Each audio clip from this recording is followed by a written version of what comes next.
प्रश्न पूछेंगे स्वास्थ्य के संबंध में कोई भी समस्या हो और उसके अनुसार। उसके पहले मैं अपना एक परिचय आपको दिखा रहा हूँ कि जो आपके जानकारी में शायद नहीं होगा, क्योंकि आप लोगों ने मेरा जैन दर्शन की पीएचडी मैंने की जो पंचास्तिकाय संग्रह, और उसके अनुसार मेरे नाम के आगे डॉक्टर लगता है, वो डॉक्टर तो आप जानते हो। अब दूसरा डॉक्टर क्यों है, वो वीडियो प्ले हो रहा है क्या? हाँ, वो अभी प्ले करेंगे, तब तक अपन शुरुआत करते हैं। देखो, ये बात वहाँ से शुरू होती है जब मैं BA MS फाइनल ईयर में था, और उसमें हमारे एग्जामिनर ने मुझसे प्रश्न पूछा, क्या आप जानते हो आपके जैन समाज में डायबिटीज, ब्लड प्रेशर और कैंसर, ये 3 बीमारियां बहुत कम पाई जाती है, ऐसा Tata memorial research institute of Matunga Bombay, उनका एक रिसर्च पेपर है। तो मैंने बोला साहब मेरे को तो ये पता नहीं है। लेकिन वो बोले मुझे तुमसे ये जानना है कि तुम जैन लोग स्वस्थ क्यों रहते हो, तुम्हारे जैन समाज में सबसे कम बीमारियां पाई जाती हैं, तो इसका कारण क्या हो सकता है, ये उन्होंने मुझसे पूछा। आप बता सकते हो हम क्यों स्वस्थ ज्यादा रहते हैं? एक एक जन हाथ ऊंचा करके बताए, मैं किसी से भी पूछ लेता हूं, एक साथ नहीं बोले। हाँ बोलो, पहल पहल को पहला नंबर।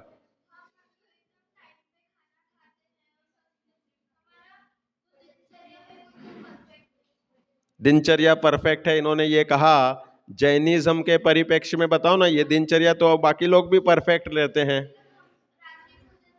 हाँ, एक पॉइंट तो आया तुम्हारे में। और हाँ बोलो, अनु, अनु नहीं सोनम है ये। हाँ,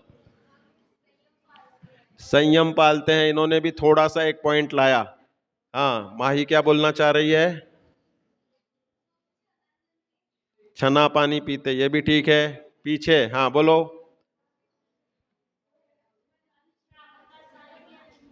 बिल्कुल, ये एक शब्द है, जैन श्रावकाचार के अनुकूल हमारा आचरण रहता है, जिसमें हम 8 मूल गुण और 6 आवश्यक, ये तो श्रावक की बेसिक नेसेसिटीज हैं, जिन्हें हम आवश्यक शब्द से बताते हैं।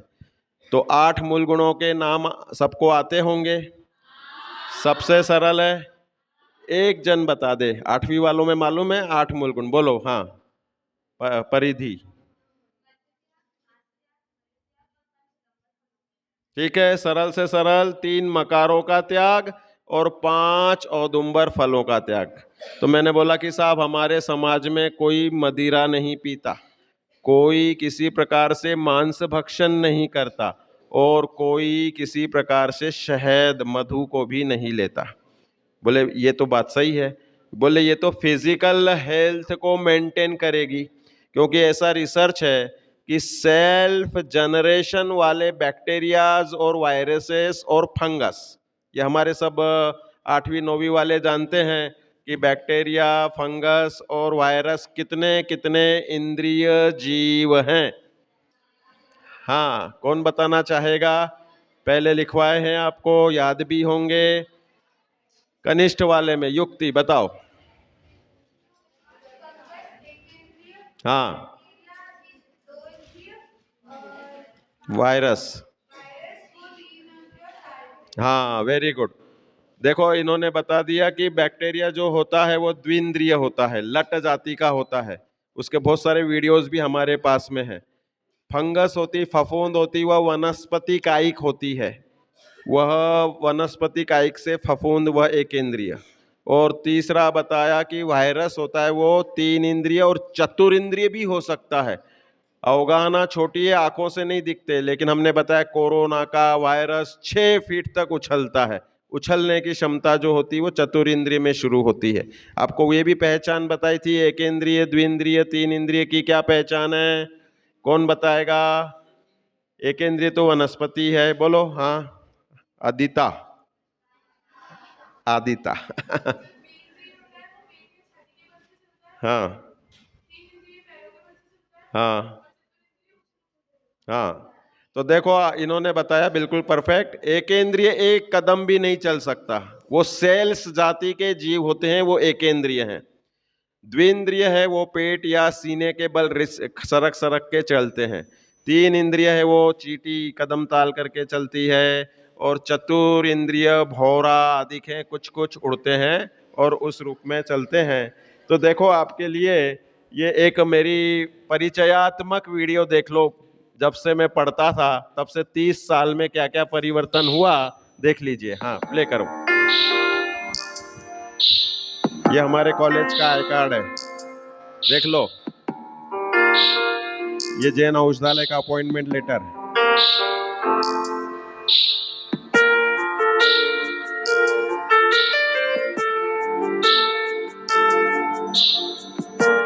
ये मेरी लिखी हुई पुस्तक है आयुर्वेद की।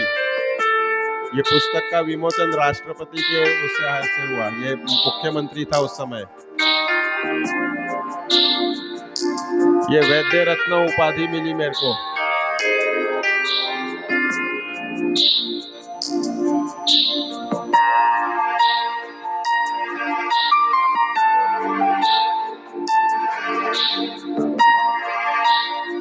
अगर आपको चिकित्सा भूषण की उपाधि से विभूषित करके गौरवान्वित करती है, आपके उज्जवल भविष्य की हम कामना करते हैं। आइए समाज के जितने भी महानुभाव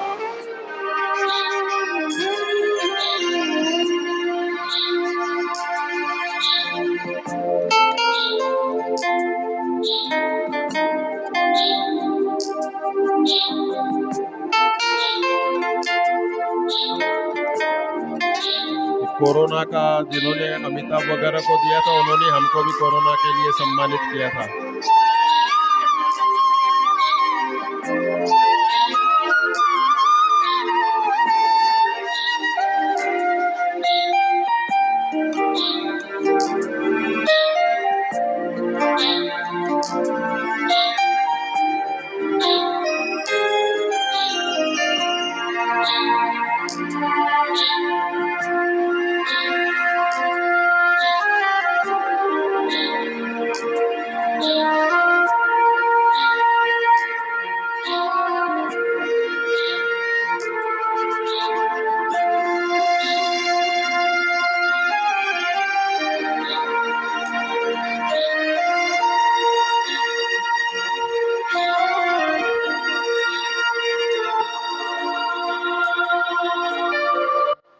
ये मेरा परिचय था। समझ में आया कुछ? मैंने 1988 में BAMS करने के लिए बॉम्बे में साइन आयुर्वेद कॉलेज, गवर्नमेंट का है, बहुत बड़ा कॉलेज है, वहाँ एडमिशन लिया था। 1993 में BAMS कंप्लीट हुआ। उसके 6 महीने बाद मैंने टोडरमल स्मारक में संपर्क किया, तो उन्होंने बोला कि भाई हमारा सेशन शुरू होता है जून जुलाई से। तो 1990 एक साल की इंटर्नशिप भी रहती है हमारी। तो 1995 20 जुलाई 1995 में मैंने शास्त्री की पहली क्लास के लिए जयपुर में टोडरमल स्मारक में एडमिशन लिया। उसके बाद में ये सब जैन औषधालय ज्वाइन किया। और उसके बाद में मुझे पुस्तकें मैंने जो आयुर्वेद की लिखी, 3 पुस्तकें लिखी। और उसके उपलक्ष्य में मुझे बापूनगर जैन संभाग ने वैद्य रत्न उपाधि दी। उसके बाद में फिर आगे चले तो मैंने उधर चिकित्सा भूषण की उपाधि जनकपुरी जैन समाज ने दी। फिर वहाँ से मैंने जैन औषधालय छोड़ दिया और मुल्तान समाज में, तो जैन औषधालय जब छोड़ा तो वहाँ के एसोसिएशन ने वैद्य शिरोमणि की उपाधि दी। तो 3 उपाधियाँ मिली थी। इसके सिवाय कोरोना के लिए कोरोना वॉरियर का और बहुत सारे ऐसे मतलब जो रिसर्च लेवल के मैंने लेख वगैरह लिखे, वो भी उपाधियाँ मिली। इनोवेटिव कंसल्टेंट ऑफ आयुर्वेदा करके वगैरह पूना के इंस्टीट्यूट से भी मिली। तो इस तरह से आयुर्वेद में भी मैं काफ़ी सफल चिकित्सक रहा। फिर मुल्तान जैन समाज में 2 साल करके फिर मैंने परमानेंट चिकित्सा का मतलब औषधालय से बंधन सर्विस रहती ना, वो छोड़ दी। खुद की प्रैक्टिस अभी भी चालू है और काफ़ी अच्छे से वो अभी भी चलती रहती है। तो आयुर्वेद के संबंध में मैंने सेल्फ आरोग्यम नाम का एक कोर्स कोरोना काल में किया, जिसमें अहिंसक पद्धति से जैन श्रावकाचार के आलोक में जितना हम चिकित्सा कर सकते हैं और उससे पूर्ण जीवन भर स्वस्थ रह सकते हैं, वह रिसर्च कर करके 1 साल का कोर्स बनाया था। उसमें 270 लोगों को दिया, 3,000 रुपये फीस भी ली थी। हर संडे को लेक्चर होते थे और 2-3 साल तक कोरोना जब तक रहा तब तक रेगुलर लिया। और वो चलता रहा। फिर आगे आगे दूसरे, अब जैन फाउंडेशन है चेन्नई की, वो जनवरी से फिर से शुरू करना चाह रही है, तो मैंने अपनी स्वीकृति दे रखी है। तो यहाँ पर ये मुझे बताने का अभिप्राय ये था कि मेरा यूट्यूब चैनल है डॉक्टर दीपक जैन वैद्य नाम से, और उसमें ये सब अहिंसक फॉर्मूले हमने दे रखे हैं। इसमें सबको आपको मोबाइल नंबर वगैरह सब मिल जाएगा। और जो भी कभी भी आपको शाश्वत बेटियों के लिए कोई चिकित्सा संबंधी अहिंसक पद्धति से आयुर्वेद का परामर्श लेना होगा तो बिल्कुल आप ले सकते हैं, और कभी भी उसके लिए आपको कोई चार्ज वगैरह नहीं किया जाएगा। नहीं तो बाकी कंसल्टेंसी में पहले अभी तो 300 लेता था, इसी जनवरी से 500 रुपीज़ कंसल्टेंसी के लोगों से लेता हूँ। तो कहने का तात्पर्य यह है कि आयुर्वेद के बारे में हम डिटेल समझ सकते हैं। अब नेक्स्ट कर दो प्ले, कौन सा है, सेकंड नंबर का कर दो। देखो आप लोगों का पिछला सेशन जो था उसका एक छोटा सा वो है रील टाइप बनाया हुआ, ये पिछली बार का आपका लेक्चर था। देखो, बिना औषधि स्वास्थ्य रक्षा वाला जो शैली है ना, सुनो इसका मैं लाभ बता देता हूँ स्वास्थ्य के लिए। देख लेना, आपका फोटो आएगा। आपकी जितनी तेजी से ये कलाइयां मुड़ेंगी उतना आपके यूटेरस के लिए बेनिफिशियल होगा, हॉर्मोन्स के लिए बेनिफिशियल होगा, क्योंकि ये कलाई और नीचे एड़ियां, इनकी मूवमेंट्स आपके हार्मोनल इम्बैलेंस को नॉर्मल करती है।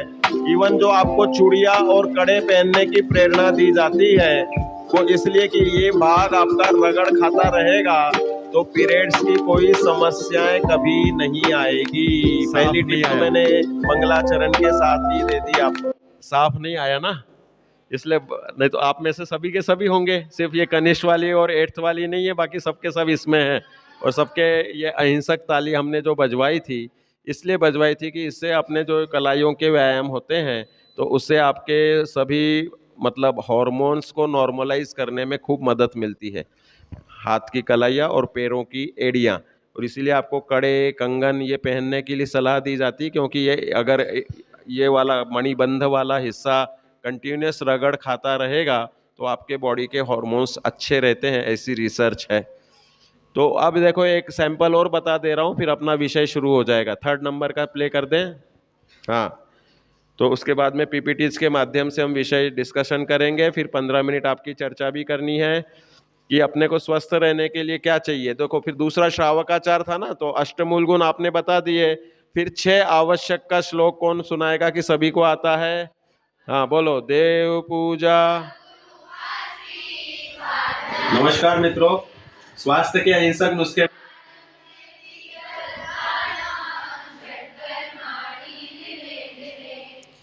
ये 6 आवश्यक, मैंने उनको 2 रीजन बताए थे कि देखो फिजिकल हेल्थ अच्छी रखनी है तो अष्टमूल गुणों का पालन करना है।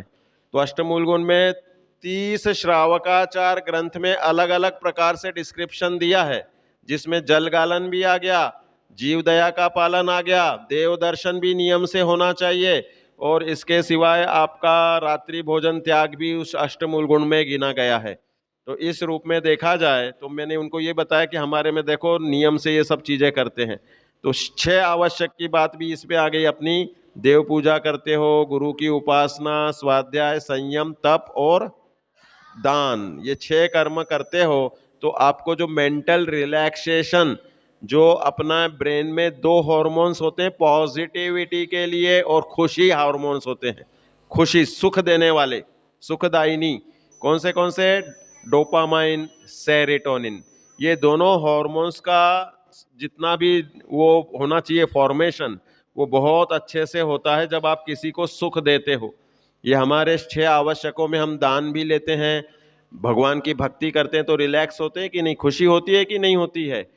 अगर सुख होता है, खुशी होती है तो आपकी भक्ति सच्ची है, स्वाध्याय सच्चा है। स्वाध्याय सुनने के बाद और स्वाध्याय के बाद में आहा मैं आनंद का पिंड भगवान हूँ, ऐसा एक रिलैक्सेशन, ऐसे एक सुखद संवेदन सदा अपने में वर्तता है। सम्यक दृष्टि जीव और सम्यक्त्व सन्मुख जीव, तो हमें सम्यक्त्व सन्मुख पना सबको मानते हैं हम कि आप लोग नियम से अच्छे से रुचि से पढ़ते हो और उसके ऊपर सोचते हो और वैसा खुद को मानो, तो आपको सम्यक दर्शन होने में कोई बाधा नहीं है। सम्यक दर्शन कोई अलोकाकाश की वस्तु थोड़ी है, हमारा स्वभाव ही है समकित सहज स्वभाव आपका अनुभव करना। तो देखो कैसे ये वीडियोस बनाए हैं मैंने, तो ये 2-2 मिनट के ऐसे क्लिप्स बनाई हैं इसमें, और आपको ये बताने के लिए कि भाई जैसे ये पेट के दर्द की है, पेट में दर्द होता है तो क्या करना चाहिए, उसका एक सैंपल है। ऐसे 2-2 मिनट की क्लिप्स मिल जाएगी आपको इस चैनल पे, डॉक्टर दीपक जैन वैद्य नाम के चैनल में। स्वागत सभी का। हमारे पास प्रश्न आया कि बार बार पेट में मरोड़ चलती है, कभी दस्त भी हो जाते हैं और कभी मरोड़ आके रह जाती है। तो मित्रों, इसके कारण हम बताएं तो देखो, 2 प्रकार की समस्या होती है। एक तो आपको गैसेस, एसिडिटी बनती हो तो उसके कारण आंतों की अंतस्थ त्वचा में स्वेलिंग आ जाती है। उस स्वेलिंग सूजन के कारण आपकी आंतें जो इजी उनकी रेगुलर पेरिस्टाल्टिक मूवमेंट है वो नहीं कर पाती, वो करने में फोर्स लगता है तो मरोड़ चलती है। किसी किसी को यह मरोड़ अंतस्थ त्वचा में स्वेलिंग इतनी ज्यादा हो जाती है कि उसको आंव बनने लगती है, बार बार लेटरिन जाने पे भी पेट साफ नहीं होता है और मरोड़ चल चल के तकलीफ होती रहती है। मित्रों, इसके इलाज बता रहा हूं। सबसे पहले तो यह है कि आपको पेट के नाभि के आसपास नीचे से ऊपर चारों तरफ से नाभि पे लाते हुए सरसों के तेल की मालिश करनी है। सरसों के तेल में अगर आप अजवाइन जला लेते हैं, उस तेल से मालिश करने में और भी अच्छा रहेगा। दूसरा मित्रों, आपको आसन का अभ्यास रेगुलर करना है। वज्रासन, पश्चिमोत्तानासन रेगुलर करना है। सौंफ, जीरे का सेवन सेक करके लगभग 1.5 चम्मच मात्रा में सुबह शाम भोजन के तुरंत बाद करना है। इसके सिवाय मित्रों, आपको बेल का प्रयोग करना है। बेल अगर आप पानी में भिगो करके उसका वो मगज लेकर के उसे घोल के पीते हैं तो वो काफी अच्छा असर करता है। आंव वाले पेशेंट, प्रवाहिका जिसे हम कहते हैं, उसमें बहुत अच्छा काम करता है। इसके सिवाय मित्रों देखो, वाइब्रेटिव एक्सरसाइज आपको करनी है, अर्थात जगह पे ही कूदना, जगह पे ही दौड़ना। इससे क्या होता है कि आंतों में मसाज पहुंचती है, उनका वाइब्रेशन से उसके फंक्शंस नॉर्मल होते हैं। तो मित्रों, ये कुछ टिप्स बताए। इसके सिवाय औषधियों में हम सजेशन देते हैं कि भाई विशिष्ट रूप से बेल का चूर्ण मिलता है बाजारों में, कच्चे बेल के आप घर में सुखा के भी बना सकते हैं। बिल्वादी चूर्ण इसमें बहुत अच्छा काम करेगा और आपको ये जो मरोड़ चलने की समस्या है, तात्कालिक रूप से आप शूल वज्रिनी वटी का प्रयोग उस समय करेंगे तो वह मरोड़ तुरंत ही दर्द उसी दिन सही हो जाता है। इस रूप में औषधि कर सकते हैं। इसी प्रकार की समस्या समाधान के लिए जरूर पुनः अपन बात करेंगे। नमस्कार। ठीक है, तो इस तरह से ऐसे 2-2 मिनट, 3-3 मिनट के वीडियो क्लिप्स इसमें दे रखे हैं इस चैनल पे। जब भी आपको कोई तकलीफ हो तो किताब तो स्वास्थ्य के अहिंसक नुस्खे आपकी लाइब्रेरी में दे रखी है पिछले साल से ही मैंने, और अहिंसक आहार स्वास्थ्य का आधार भी दे रखी है, और अहिंसक स्वस्थ जीवन भी दे रखी है। वर्तमान में जीव दया पालन, ये श्रावकाचार की पुस्तक है। तो अब हम अपना विषय प्रारंभ कर रहे हैं कि वास्तव में हमें स्वस्थ रहने के लिए जैन श्रावकाचार बहुत मदद करता है। अब देखो हमारे जीवन में क्या क्या चीज़ें ज़रूरी है। आगे की पीपीटी आ रही ना अब तो, हाँ पहली वाली पीपीटी चला देते हैं कि हमें जीवन में कैसे जीना चाहिए जिससे कभी बीमारी नहीं हो। मैं तो अपना एक सेंटेंस बोलता हूँ हमेशा कि जो जैन श्रावकाचार का पालन करता है, गारंटी वो इस भव में बीमार हो ही नहीं सकता। लेकिन पूर्व कर्म तीव्र हो तो उसमें ये बीमारियां बहुत बार आती हैं। इसलिए हमारा कथन सर्वथा नहीं ले सकते आप, कथनचित रूप में ले सकते हैं। लेकिन जितना हमारा जीवन का शैली का अहिंसक स्वरूप है, उसमें प्रायः कोई बीमारी नहीं होगी अगर आप श्रावकाचार के साथ रहोगे तो देखो, आपको बिना औषधि स्वास्थ्य रक्षा के यहाँ पर उपाय बता रहे हैं। सबसे पहला नंबर क्या लिखा है, पढ़ो। निसर्ग फ्री मिलता है। क्या क्या मिलता है वो आगे के स्लाइड में आ रहा है। हवा फ्री मिलती है, पानी फ्री मिलता है, आग फ्री मिलती है, मिट्टी फ्री मिलती है, सब फ्री मिलता है ना। ये चीज़ें खानी है, यही चीज़ें लगानी है, यही चीज़ें लेनी है। खाने की पद्धति भी भिन्न भिन्न होती है, वो सब बताएंगे। फिर दूसरा है घरेलू उपाय। ये घर के चीज़ें जो आपके संस्था में भी रहेगी, सबके पास रहेगी। उचित आदत और व्यायाम, ये बहुत ज़रूरी है। इसके लिए तो आपको बहुत बड़ा एक मुझे सजेशन देना है इस लेक्चर में, आपके सोने के टाइमिंग का और उठने के टाइमिंग का। मैं तो संस्था वालों के लिए भी सजेशन दे रहा हूँ, आपके वार्डन वगैरह को, कि अगर आप उचित समय पे सोओगे तो गारंटी है आपके बाल झड़ना और आंखों के नीचे काले घेरे आना, किसी को पिंपल्स होना, किसी को फिर रूखा रूखापन स्किन पे अलग प्रकार से जो सूखा सूखापन रहता है, किसी के होठ सूखे रहते हैं, किसी को फिर पेट की समस्याएं रहती। अगर आप 10 बजे सोने की आदत डालो और 5 बजे उठने के बाद फिर से नहीं सोना है, और दिन में बिल्कुल नहीं सोना है। आप लोग दिन में 2-2 घंटे सोते हो और रात को 11-11, 12-12 और शायद 1 बजे वाले भी कोई हैं? हैंड रेस करके बताओ, 1 बजे सोने वाले का रिकॉर्ड किस किस का है? बोलो 1 बजे रात को सोने वाले इतने सारे, 9th वाले इतने सारे, 8th वाले बहुत सज्जन है हमारे, देखो। ऐसे कितने हैं जो 12 बजे सोने वाले हैं? 12 या 12 के बाद वाले? बाप रे बाप। तुम भी 12 के बाद में सोती हो? चलो बढ़िया। तो देखो आपको सजेशन, सुबह 4, 4:30, 5 बजे उठ के पढ़ने वाले कौन है कि हम तो सुबह जल्दी उठेंगे? हाँ देखो, सिर्फ 2 या 3 लोगों के हाथ आ रहे। बस बस बस बस, वेरी गुड, आपका उत्साह बहुत है। अब आपके लिए सजेशंस अभी दे रहे हैं, अभी मैं ज्यादा नहीं बोल रहा हूं, इसमें लिख के बताएंगे, मालिश, एक्यूप्रेशर। नेक्स्ट करो, इसके आगे की स्लाइड। तो देखो इसमें बता रहे हैं नैसर्गिक उपाय कौन से हैं। हाँ, ये सब फ्री मिलते कि नहीं मिलते? इसमें कोई गवर्नमेंट ने टैक्स भी नहीं लगाया, अभी तक नहीं लगा ना टैक्स। आपने अभी जो छठे काल का वर्णन नहीं सीखा था, उसमें अपन ने बताया था ना, लास्ट में टैक्स लगेगा, किस पे लगेगा? हवा पे कोई नहीं लगा सकता, पानी पे नहीं लगा सकता, धूप पे नहीं लगा सकता, आहार पे टैक्स लगेगा, और मुनिराज के आहार पे लग जाएगा कि भाई ऐसा कौन व्यक्ति है जो हमारा आदेश नहीं मानता। बोले ये नग्न दिगंबर मुनिराज जैनों के, ये किसी के उसमें वश में नहीं है, ये तो धर्म ध्यान करते हैं। बोले कुछ तो खा करते होंगे, कुछ पहनते होंगे, कुछ पैसा रखते होंगे, कुछ तो देते, तो उनके ऊपर टैक्स लगाए। बोले कुछ नहीं लेते, सिर्फ एक ही बार आहार लेते। बोले आहार लेते हैं, तो बोले पहला कोर टैक्स रूप में ले लेना। ऐसा करके वह कल्कि जो रहेगा, जल मंथन नाम का कल्कि, वीरांगद नाम के मुनिराज, और सर्वश्री नाम की आरिका, और पंगुश्री नाम की श्राविका, और अग्निल या अग्निदत्त नाम का श्रावक। ये 4 संघ रहेगा, चतुर्विध संघ उस समय। और फिर वो टैक्स में देते ही वो उपवास करेंगे, और वो तो अपनी आयु पूर्ण करके सौधर्म स्वर्ग में देव बनेंगे। तो अभी तो यहाँ पे समझना, अपने लिए अभी टैक्सेबल नहीं है कुछ भी। तो इसके लिए कैसे कैसे लेना है, तो हवा के बारे में जानकारी अब दे रहे हैं। नेक्स्ट स्लाइड करो, तो आ जाएगी उसमें। हाँ जी, देखो हवा क्या है, हवा में क्या होता है, सब मालूम है आपको? क्या होता है? ऑक्सीजन होता है। ऑक्सीजन आपको लेना है, तो देखो क्या करते हैं हम, ऑक्सीजन बहुत बार ऐसे डीप ब्रीदिंग नहीं लेते हैं, ऐसे ऐसे हल्की हल्की सांस लेते हैं। गहरी सांस लोगे तो ऑक्सीजन रेशो लंग्स में अच्छा पहुंचेगा। देखो आपको कभी एस्पिरिन या कोई भी अभक्ष्य औषधि लेने की जरूरत नहीं पड़ेगी। आपको कोई भी तकलीफ हो, आप गहरी गहरी सांस लेंगे, दर्द में सुधार आ जाएगा। घबराहट, बेचैनी होगी तो तुरंत ऑक्सीजन ब्रेन में पहुंचेगा, फेफड़ों में पहुंचेगा, क्योंकि नाक का द्वार है जो ब्रेन तक पहुंचता है, और नाक का द्वार है जो इधर हार्ट तक कहो या फेफड़ों तक रहता है। इसलिए हमें वैसे ऑक्सीजन लेने की आदत डालनी। ऑक्सीजन से ही कोशिकाएं काम करती। अनुलोम विलोम जानते हो? बताने की जरूरत नहीं है, तो ये करते हो आप? सभी करते हैं, वेरी गुड वेरी गुड। और स्थान चयन महत्वपूर्ण है। स्थान कौन सा लेना है?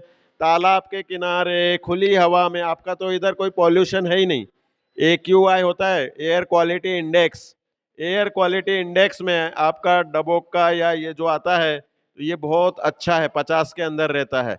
और दिल्ली में चल रहा है 400 पॉल्यूशन का लेवल, वहां पे बहुत जबरदस्त बुरी हवा है। हवा में सबसे बुरी हवा होती है कार्बन मोनोऑक्साइड गैस, जो पेट्रोल से गाड़ियां वगैरह चलती है उससे उत्सर्जित होती है। तो वो आपके इधर कोई गाड़ियां चलती ही नहीं, लगभग आपकी ही बस आती है एक बार, बाकी तो कुछ चलता ही नहीं है। तो इसलिए यहाँ पे कोई पॉल्यूशन नहीं है। नेक्स्ट, तो ये हवा के लिए ध्यान है। पानी, पहली लाइन क्या है? आप लोग थोड़ी एक्वागार्ड या RO का यूज करते, नहीं करते ना? सुनो सुनो सुनो, देखो जो कुछ प्रकृति ने दिया ना, उसके साथ में अपने बॉडी का सात्वीकरण का सिद्धांत होता है। सात्वीकरण जानते हो? जैसे हमारे मुनिराज कितने बार खाते हैं, पानी कितने बार पीते हैं, तो वो हमेशा बीमार रहते हैं क्या? सबसे स्वस्थ है इस दुनिया में अगर कोई है तो मुनिराज सबसे फिट एंड फाइन होते हैं। क्यों? क्योंकि वह विवेक पूर्वक एक ही बार खाते और एक ही बार पानी पीते हैं और उनकी बॉडी उस रूप में सेट हो जाती है। अब आप 2 बार भोजन करो, 2 बार पानी पियो तो वैसे सेट हो जाएगा। 2 बार भोजन लो और पानी 4-6 बार 8 बार पियो तो वैसे सेट हो जाएगा। अब इसमें पानी का क्या होता है कि पानी में हेवी मिनरल्स हो सकते हैं, तो उसको हम लैब में चेक भी करवाने के लिए सलाह देते हैं। अगर उसमें ई कोलाई, अमेबिया वगैरह ऐसे, अमीबा वगैरह ऐसे अगर कोई पैरासाइट्स हैं तो उसमें रिस्क रहता है। लेकिन अगर मिनरल्स कम ज़्यादा हो, जैसे आपका ये बेल्ट है ना जिंक वाला, तो जिंक आपके बॉडी के लिए बहुत बेनिफिशियल होता है। जसद भस्म हमारी आयुर्वेद की दवाई बनती है। तो मिनरल्स, मैं नहीं पीता कभी एक्वागार्ड का आरओ का पानी, आपका बोरिंग का ही पानी में डायरेक्ट अभी पी रहा हूँ 1.5 महीने से, और हमारे घर वाले सब पी रहे हैं। जिसको सूट नहीं होता हो तो वो उबाल के लेवे। लेकिन एक्वागार्ड या आरओ में क्या होता है कि अल्ट्रा वायलेट रेस से अनछने पानी में ही जीव मर जाते हैं। तो आपका श्रावकाचार का पहला लाइन फेल हो गया। दूसरा, वो अल्ट्रा वायलेट रेडिएशन के साथ में उसमें जो क्या रहता है कि जो इसेंशियल मिनरल्स है उनका रेशो घट जाता है। जिंक होता है, कोबाल्ट होता है, मैग्नीशियम होता है, बहुत सारे सोडियम होते हैं, बहुत सारी चीजें होती। आप कभी राजगृह गए हो क्या? इतने सारे लोग गए हैं। तो वहां पे 5वीं टोक पे गर्म पानी का झरना है। वो श्रेणिक राजा के खजाने में से निकला हुआ पानी है, ऐसा बोलते हैं अपन जैनी। और बाकी सल्फर उसमें बहुत ज्यादा है। उस पानी को जो लगा ले या पी ले तो उसकी स्किन डिसीज तुरंत ठीक हो जाती है। ये मालूम है आपको? वहां के पानी को बोतल में भर भर के लोग ले जाते हैं और वह प्रयोग में लेते हैं। तो इसलिए ऐसे हर पानी के गुण होते हैं। 52 गजा गया कोई? कौन गया 52 गजा? देखो नीचे लिखा है जैसे 52 गजा। 52 गजा में जंगल है, ऊपर पहाड़ प्राकृतिक, वहां अलाउ नहीं है कि आप जाके भोजन करो ऊपर। वहां पे प्लास्टिक की पॉलिथीन्स वगैरह ऊपर नहीं ले जाते। कुंभकर्ण और इंद्रजीत मुनिराज जहां से मोक्ष गए, चाचा भतीजा है ना, इंद्रजीत और कुंभजु कर्ण, वो मोक्ष गए। तो वहां पर जो वनस्पतियां, वहां मुसली, अश्वगंधा ऐसी जंगली आयुर्वेदिक वनस्पतियां है और उसका पानी रिस रिस के कुएं में आता है। सुनो, आवाज नहीं। तो वो रिस रिस के आया जो कुएं में पानी, उसमें बहुत सारी वनस्पतियों का सार होता है। वहां मैं गया था 10 लक्षण में 10 दिन प्रवचन करके आया वहां पर, और उसमें मैंने काफी स्टडी की और उधर के मैनेजर नहीं बताया डिटेल में कि इतना पौष्टिक पानी है कि जो दुबला पतला होगा वो मोटा होके निकलेगा और जो एक्स्ट्रा मोटा होगा वो नॉर्मल होकर के बाहर निकलेगा। कहने का तात्पर्य यह है कि पानी में गुण होते हैं, इसलिए जैसा जहां का पानी है बॉडी सेट हो जाती है। जैसी आदत दोगे वैसा। हम 5:30 बजे 6 बजे के बाद पानी नहीं पीते, क्यों? बॉडी सेट हो गई वैसी। शुरू में 10-5 दिन दिमाग में आता है कि पानी पीना है, पानी पीना है, लेकिन आदत दे दी, कमांड दे दिया दिमाग को। अब हमें 6 घंटे भी हम व्याख्यान करते हैं ना, 6 बजे से रात को 12 बजे तक भी, तो भी प्यास नहीं लगेगी।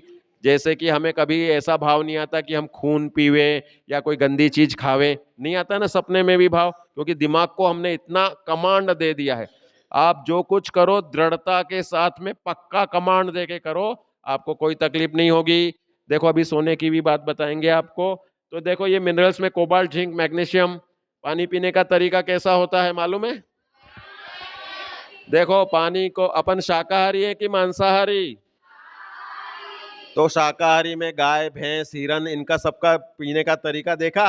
होठों से पीना होता है, बॉटल ऐसी मुंह से डाली तो गले में पी रहे आप, तो उसमें सलाइवा मिक्स ही नहीं हो रही आपकी।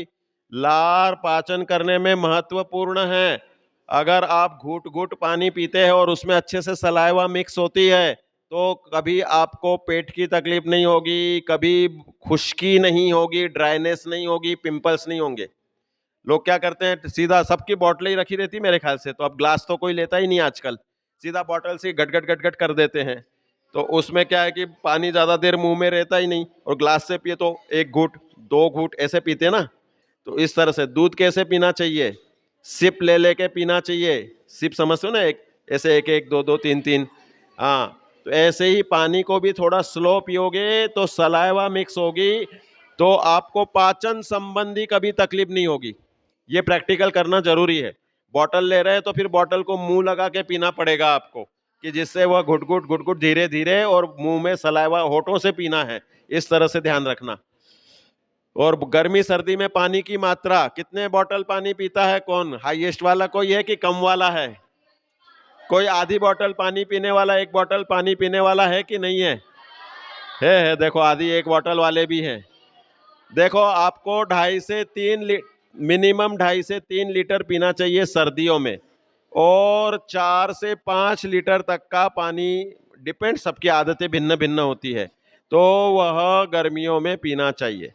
पानी आपके लिए बहुत जरूरी है, तो वह स्किन को भी नॉर्मल रखेगा, डाइजेशन को भी नॉर्मल रखेगा। गर्मियों में ज़्यादा पीना है, सर्दियों में कम। सुबह जलपान कंपलसरी नहीं है आपकी एज में।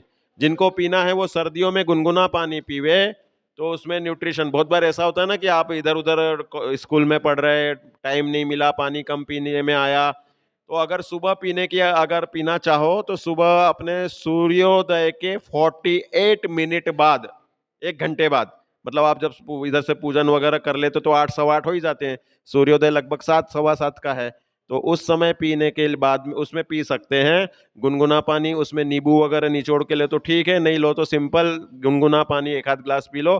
दिन भर आपने अगर पानी कम पिया होगा वो सुबह सुबह एब्सॉर्ब हो जाता है। रात्रि में पीना नहीं है। रात्रि कब तक रहती है? सूर्योदय तक रात्रि कहलाती है। सूर्योदय हो गया तो दिन कहलाता है। ये अपना सिस्टम नहीं है। जो आप लोग बर्थडे विश करने के लिए 12 बजे तक जगते हो, ये अपना जैनों का सिस्टम नहीं है। एज पर जैन, दिन कहते हैं सूर्योदय के बाद, और रात्रि कहते हैं सूर्यास्त के बाद। आपको बर्थडे विश करना है तो डे विश करना है कि नाइट? आप लोग बर्थ नाइट विश करने जाते हो, जो कि पैदा दिन में होते हो, तो आपको बर्थडे के लिए सुबह सूर्योदय की किरण फूटी और फटाफट विश करने जाओ तो चल जाएगा। लेकिन आप रात को 12 बजे जाते हो, मानो दिन वहां से शुरू हो रहा हो, ये तो लॉजिकल नहीं है। नेक्स्ट, तो ये सब यहां पर बताया। देखो धूप धूप धूप, ये कितनी जरूरी है आपके लिए। देखो धूप है विटामिन डी की 90% आपूर्ति। बाहर जितने भी सैचेट्स आते हैं, मेडिसिन आती हैं एलोपैथी की, सब हड्डी के बुरादे से बनती, गारंटेड है। इसलिए बाहर के सैचेट्स एलोपैथी के लेने ही नहीं जीवन में। आप इधर तो पानी छान के पीते हो, एक एक जीव की रक्षा करते हो, और उधर जाके हड्डी के बुरादे का ऐसा 60,000 इंटरनेशनल यूनिट, 20,000 इंटरनेशनल यूनिट ले लेते हो। तो आपको हम इलाज दे रहे हैं, 90% का मामला हमारे पास है। क्या है? सूर्य की रोशनी कम से कम कपड़े पहनकर पीठ पे लेना है। आप स्वेटर पहन के बैठोगे तो ताप लोगे। आपको उसका रेडिएशन लेना है तो स्किन पे टच होनी चाहिए। तो इस रूप में पीठ की रीढ़ की हड्डी पर सूर्य की रोशनी बैठनी चाहिए। मिनिमम कितने देर बैठना है? तो कह रहे कि जैसे जिसकी रिक्वायरमेंट, आपकी ग्रोइंग एज है 20 मिनट सफिशिएंट है। 20 मिनट के लिए पीठ करके धूप की तरफ, और अपना बस पीठ के ऊपर ले लो, सबसे बेस्ट है। और देखो समय, भाई रेडिएशन जो है ना, ultraviolet radiation in sun, that is maximum in उगते हुए सूर्य में गर्मियों में सुबह 7 बजे। अभी सर्दी में तो सूर्य ही 8 बजे बाद में मिलता है ढंग से, तो 7 से 9, 7 से 9 के बाद में, 9 के बाद में 1 बजे तक मैक्सिमम ले सकते हैं। 1 बजे तक तो सबको टाइम मिल जाता है। कोई कहेगा हमारा मंदिर छूट जाएगा, कह कहा छूटेगा? 1 बजे भोजन करके जाओ ना, सिर को कवर कर लो, और पीठ थोड़ी सी खुली रहे तो ठीक, नहीं तो पीठ पे कपड़ा थोड़ा सा रखो, लेकिन स्वेटर नहीं रहना चाहिए। देखो शरीर का 40% हिस्सा खुला, पीठ के मेरुदंड पर विशेष प्रभाव। पॉल्यूशन फ्री स्थान, आपके लिए शाश्वत धाम जैसा पॉल्यूशन फ्री स्थान परफेक्ट है। मुनिराज का आतापन योग, मुनिराज क्यों बीमार नहीं होते जीवन भर? आतापन योग जानते हो? धूप में नग्न दिगंबर शरीर के साथ वे रहते हैं, तो उसमें सूर्य के तरफ देखते हुए एकाग्र होकर ध्यान करते हैं। उसमें विटामिन डी का हाईएस्ट रेडिएशन उनके इसमें एब्सॉर्ब होता है। विटामिन डी, कोरोना में वो हुआ था सर्वे कि भाई वास्तव में जिनके विटामिन डी का रेशो अच्छा है, उनकी इम्यूनिटी अच्छी होती है, उनको बीमारियां नहीं होती है, और वे 90 साल में भी 19 साल जैसे जवान होके रहते हैं। इसलिए धूप उचित मात्रा में चाहिए, ठीक है। आपको चेहरा काला नहीं करना है, बाल सफेद नहीं करने हैं, तो आप वो स्कार्फ बांध के बैठे तो आपके इसमें नहीं लगेगी, तो बाल सफेद नहीं होंगे, चेहरा भी काला नहीं होगा, और पीठ पे धूप आनी चाहिए, ये ध्यान की बात। चलो नेक्स्ट। आहार आहार आहार आहार ढकेले पहाड़, कहावत है मालूम है। जिसका जितना अच्छा आहार होगा उसका मेटाबॉलिज्म बेस्ट है, वो पहाड़ को भी धक्का दे देगा। पहाड़ को उठा सकते हो, नारायण उठा लेते हैं, प्रति नारायण उठा लेते हैं। रावण ने कैलाश पर्वत उखाड़ने की शुरुआत कर दी थी, तब बाली मुनिराज ने दबा दिया। Combination of carbohydrate, vitamin and protein, ये चाहिए आपको। देखो दाल जो है ना आपके ग्रोइंग एज के लिए जरूरी है, 2 कटोरी दाल रोज पीना चाहिए। रोटी आधी कर देना, कार्बोहाइड्रेट्स तो सब जगह मिलते हैं। दूसरा, जितना भी जंक फूड आप खाते हो, ये भेल वगैरह कोई काम नहीं करेगी न्यूट्रिशन के लिए। इसलिए आपको नेसेसरी है कि ताजा भोजन, जो भोजनालय में आपको बहुत न्यूट्रिशनल भोजन मिलता है, तो दाल बराबर खाना, चावल खाओ, रोटी अगर खा सकते हो तो खाओ, 2 खाओ, 3 खाओ, 4 खाओ, 10 खाओ, लेकिन रोटी कम करके भी आपको दाल ज्यादा पीनी चाहिए। मेरी सलाह ये है, protein is necessary to every cell of body, growth के लिए प्रोटीन चाहिए। विधि तन मन एव भुंजी, तन मना एव भुंजी। भुंजी क्या होता है? तन और मन की प्रसन्नता के साथ खाना है, टेंशन लेके नहीं खाना है, खुश होके खाना है, इंस्पिरेटिव खाना है। भोजन में आपको आनंद रहना चाहिए कि मैं ये शौक से खाऊंगा। मौन लेके खाओगे तो पूरा का पूरा रसकस बन जाएगा। मौन लेके खाने वाले में कोई है? एक आध हैंड रेज होगा तो उसको पुरस्कृत कर देंगे हम। मौन लेके कोई भोजन खाता है क्या? चलो मेरी पुरस्कार की राशि बच गई। बनाने वाले की भावना, मम्मी का हाथ का बना हुआ सबको अच्छा लगता होगा। देखो क्या आवाज है। यहाँ भी आपकी जो बनाने वाले वो भी वात्सल्य से बनाते हैं, वो ऐसे व्यापारी, वो होटल का खाना होता है कमर्शियल, और यहाँ बनाने वाले अच्छी भावना से बनाते। नहीं बनाते, बोल देंगे उनको, अच्छी भावना रखेंगे। सात्विक, राजस, तामस, बहुत सारे भेद होते हैं भोजन के। अपना समय जल्दी हो रहा है इसलिए अपन इसको वाइंड अप करेंगे। दूध के पदार्थ भी, दूध भी उचित मात्रा में जाना चाहिए, कैल्शियम का रिसोर्स है।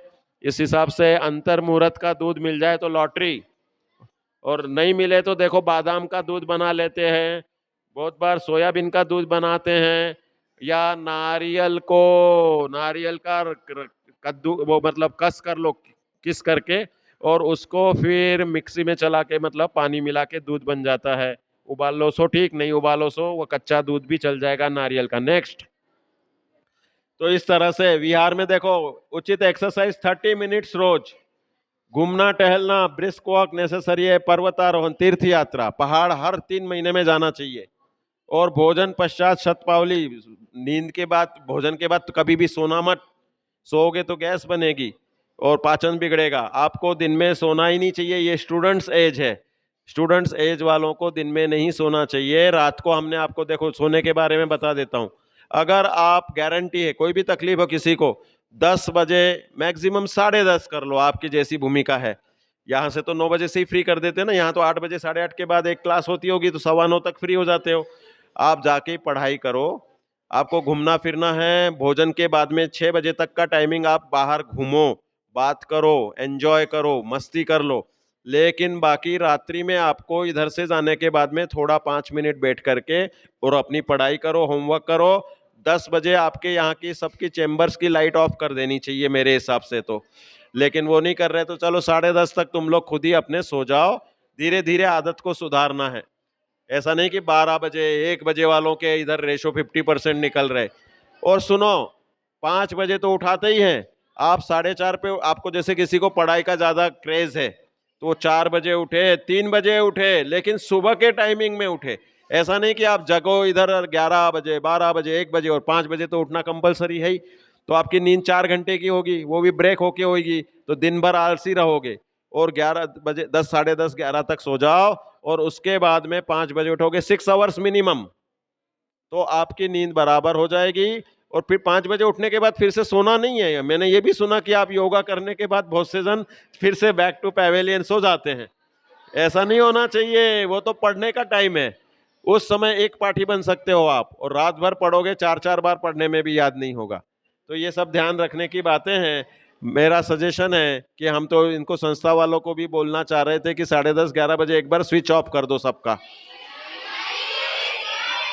अब क्या होगा उसमें कि 10-5% फिर भी पढ़ना चाहेंगे, तो वो पढ़ेंगे थोड़ा सा, लेकिन 90% धीरे धीरे सोने की आदत हो जाएगी। और 5 बजे उठने के बाद या 4 बजे उठने के लिए परमिशन, आप 1 बजे रात को उठ के पढ़ो, लेकिन रात्रि में लंबा जगना नहीं चाहिए, और दिन में सोना अलाउ नहीं होना चाहिए। दिन में आपको रेस्ट करना है तो एक बना देंगे, फिर भी आधा घंटे का 40 मिनट का सेशन, कितना रेस्ट करो। दिन में लंबा नहीं सोना चाहिए। दिन में सोते हो तो निगेटिविटी बॉडी में होती, दर्शनावरण कर्म का आश्रव होता है, इसलिए हमें दिन में नहीं सोना चाहिए। तो इस रूप में समझने की, अब आपको क्वेश्चन आंसर बस इधर ही रोक देते हैं, शांत होकर के। अब जिस जिसको कोई स्वास्थ्य संबंधी समस्या हो उसको मैं तत्काल समाधान बिना औषधि वाला देना चाहता हूं। तो किसी को, मैं जैसे लोगों का एक प्रश्न आया था कि बाल झड़ते हैं, कितने लोगों के झड़ते हैं? कोई एक आध है जो नहीं, जिनके झड़ते? अरे वाह, बहुत सारे लोगों के नहीं झड़ते। वेरी गुड, 9th वाली बैच सबसे अच्छी स्वस्थ बैच है, इनके नहीं झड़ते। तो सुनो सुनो सुनो सुनो, अहिंसक तालियां। हाँ, तो देखो बाल झड़ते हैं, इसका मैं इलाज बता रहा हूं। अभी आ गया सीजन, आपको का एकदम शांत, आपको कैल्शियम ओरिएंटेड चीजें लेनी है। कैल्शियम ओरिएंटेड चीज में तिल होता है। तिल सबसे नंबर 1 कैल्शियम सोर्स है, जो अभी सर्दियों में खाने लायक है। सेकंड नंबर आपको ये जो चौलाई है, राजमा है, ये सूखे कड़धान्य होते हैं, इनमें भी कैल्शियम बहुत अच्छा होता है। थर्ड नंबर, दूध आपको भरपूर लेना है। चौथा कि आपको रेगुलर में भी बालों को धोने की टेक्निक में कभी भी गर्म पानी यूज नहीं करना चाहिए, आपको दोपहर के समय धोना चाहिए, और बहुत ही वार्म या फिर सिंपल ठंडा पानी से धोना चाहिए। दूसरा, पानी धोने, बाल धोने के लिए आपको एलोपैथिक या अंग्रेजी शैम्पू यूज नहीं करने चाहिए। अगर यूज ही करना है तो हर्बल शैम्पू का यूज करना चाहिए, ठीक है। और नहीं तो फिर आप तो थोड़ा सा ये है कि शिकेकाई नाम का एक साबुन आता है हर्बल, तो वो आप ले सकते हैं, उसको लगा लो। वो आंवला, रीठा, शिकेकाई वनस्पतियों का चूर्ण करो, उबालो, वो तो घर के लिए हो सकता है। तो ये हो गया धोने का। तेल आपको कम से कम वीक में 2 बार लगाना जरूरी है। आपके हेयर रूट्स को न्यूट्रिशन ऑयल से मिलता है। हर तेल में आपको 1 ग्राम कपूर बारीक पीस करके, 1 ग्राम या 2 ग्राम भी डाल लो, बारीक पीस के उसमें डाल के रखो, और फिर वो सिर पे, जड़ों में, बालों की जड़ों में लगाना है, बाकी बाल पे तो अपने आप आ जाएगा, ठीक है। इसके सिवाय तीसरा ये है कि खाने पीने में आपको ये जो मैंने बताई कड़धान्य जो बताई है, मतलब ये चना, मटर, मसूर, उड़द, ये सब चीजें भरपूर खानी चाहिए। उड़द है वह हड्डियों की मजबूती के लिए, मसल्स की मजबूती के लिए, बालों की मजबूती के लिए भी काम करेगा। तो उड़द की दाल जब भी बने तो कम पड़नी चाहिए, भोजनालय में शिकायत जानी चाहिए कि भाई उड़द की दाल तो ज्यादा बनेगी करके। तो इस तरह से अपने मेंटेन कर लो, बाल आपके झड़ना बंद हो जाएंगे। हाँ, नेक्स्ट प्रश्न बोलो आयुषी, क्या हो जाता है? सुना नहीं आ रहा है, क्या बोल रही हो? बालों के जड़ में? नहीं तो क्या आप विग्रसली लगाती हो क्या, बहुत एकदम मचल मचल के? नहीं होना चाहिए दर्द, आप हल्के हाथ से लगाइए। दूसरा, लगाने के बाद एक कपड़ा बांध के रखो सिर पे, ताकि आपके उसको एक हीट अपने आप ही नॉर्मल जो मिलनी चाहिए वो मिल जाती है। ऐसा नहीं कि वेपर्स लेने, उसके लिए एक कपड़ा बांध के रखोगे तो वो बराबर व्यवस्थित मेंटेन रहेंगे। हाँ पूछो, सबसे अच्छी दाल? सुनो सुनो सुनो, डिपेंड्स, आपको क्या चाहिए? कैल्शियम चाहिए, प्रोटीन चाहिए? तो प्रोटीन तो देखो, मूंग की दाल में सबसे अच्छा प्रोटीन है। उड़द की दाल में जो है वह मस्कुलर पावर और न्यूट्रिशन सबसे ज्यादा है। अरहर की दाल में पाचकपना अच्छे से अच्छा मिलता है। मसूर की दाल में न्यूट्रिशन ठीक है, नॉर्मल सी बीच की है। तो सभी दालों में अपनी अपनी स्पेशलिटी होती है, तो इस हिसाब से बोलो युक्ति, बाकी शांत। हाँ बिल्कुल बिल्कुल, खांसी होती है, सीने में दर्द हो जाता है, तो देखो मैं इसके लिए आपको बता देता हूं, सौंठ, गुड़ और हल्दी इनका गोला बना करके ले लो।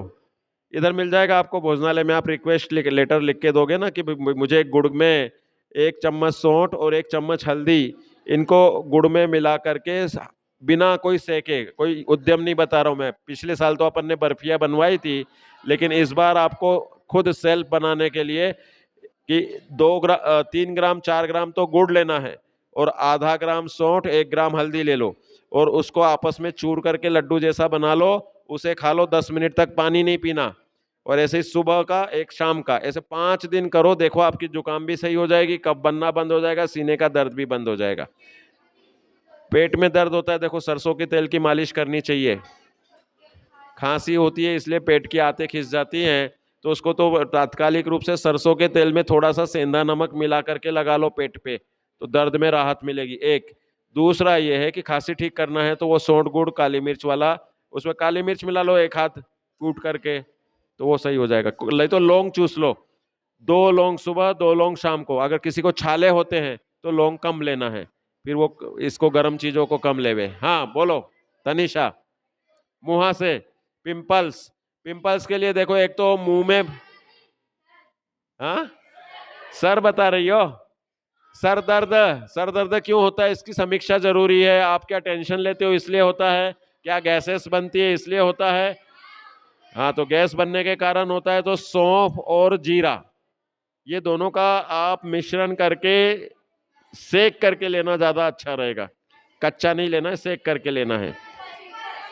पिंपल्स, पिंपल्स के लिए देखो सबसे अच्छा इलाज बता रहा हूं, मुंह में पानी भरो, ऊपर से चेहरे पे पानी मारो और फिर मुंह का पानी थूक दो। आपके गाल के बीच में जो हीट रहती है उसके कारण पिंपल्स होते हैं, तो वो निकल जाएंगे। सिबेशियस ग्लैंड्स होती है अपने चेहरे पर, उसके ऑयली होने से निकलती है। आप एक तो कभी भी टेबल वेबल सब चीजें छूते रहते हो और उसके बाद में वही हाथ से चेहरे पे हाथ लगाने की आदत रहती बहुत सारे लोगों की। सबको कम से कम एक अपना रुमाल हमेशा, जैसे युक्ति के पास है, मेरे पास भी जेब में रहता है, सबके, ये कभी भी हाथ लगाओ चेहरे पे तो रुमाल से लगाओ, तो आपको पिंपल्स नहीं होगी, पिगमेंटेशन सही रहेगा, कलर कॉम्प्लेक्शन अच्छा सुंदर बना रहेगा। इसलिए ये हाथ लगाने की टेंडेंसी कम से कम रखनी चाहिए, रुमाल से आप लगा सकते हो। ठीक है, वेरी गुड। बोलो, हाँ बोलो। हाँ, दाग हो जाते हैं तो उसके लिए दूध की मलाई, नींबू का रस और हल्दी, इसका लेप लगा के रात भर रखना होगा। दूध की मलाई, नींबू का रस और हल्दी। अब ये जिसको तकलीफ हो वो रिक्वेस्ट करेगा तो आपके लिए अवेलेबल हो जाएगी, तो उससे कलर कॉम्प्लेक्शन सही हो जाएगा। दाग धब्बे भी धीरे धीरे धीरे धीरे जाएंगे, दाग धब्बे जाने में समय लगता है। ठीक है, हाँ नॉर्मल हो जाओ, अपना समय हो गया। और प्रश्न हो तो बोलो। पीठ का दर्द, पीठ का दर्द होता है, सबसे तात्कालिक उपाय तो है कि आपको तेल मालिश करनी है। सरसों के तेल को थोड़ा गुनगुना करके नमक लगा के और कर दो मालिश। दूसरा ये है कि थोड़ा सिकाई, गरम कपड़ा या हॉट वाटर बैग या कुछ लेके सिकाई करेंगे तो भी फायदा रहेगा। हाँ बोलो बेटा आराध्या।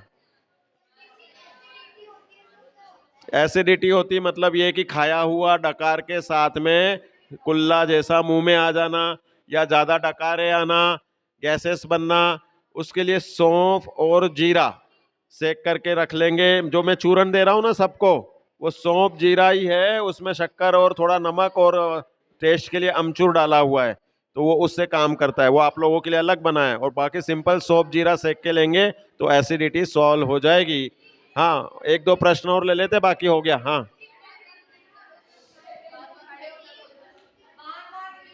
पेट दर्द का तो इतना सारा दिखा दिया, सौंफ जीरा लो सबसे नंबर 1 और सरसों के तेल की मालिश करो।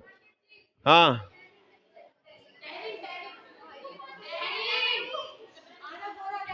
काला ना, पिगमेंटेशन वही काला वाला जो, उसके लिए वो लेना है दूध की मलाई। टाइम हो गया।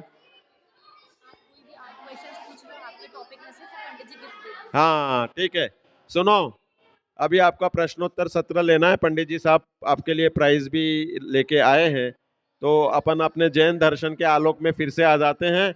अभी का अपना सेल्फ आरोग्यम का सत्र यहीं पर पूरा कर रहे हैं। आपके कोई प्रश्न हो तो मुझे बाद में पूछ लेना। अब मैं आपसे प्रश्न पूछूंगा। बोलो नेमिनाथ भगवान की जय। हाँ हाँ, प्रश्न मैं पूछ रहा हूं, आपको ये बताना